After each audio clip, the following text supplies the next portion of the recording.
ذکر مدینہ کیجئے کثرت سے صبح و شام.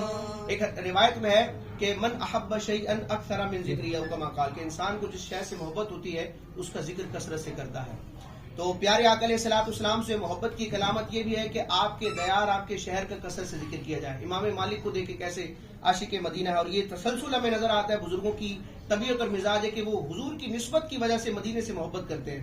اور اس دور میں امیر اہل سنت کو دیکھیں کہ بات بات پر الحمدللہ امیر سنت مدینے کا ذکر فرماتے ہیں، اور مدینے کی محبت آج بچوں کے دل میں جو رچی اور بسی ہے الحمدللہ، اس کا ایک بہت بڑا جو حصہ ہے وہ امیر اہل سنت کی خدمات کا نتیجہ ہے.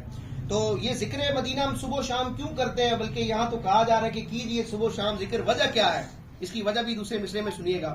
ذکر مدینہ کیجئے کثرت سے صبح و شام، ذکر مدینہ کرنے میں راحت جگر کی ہے، ذکر مدینہ کرنے میں راحت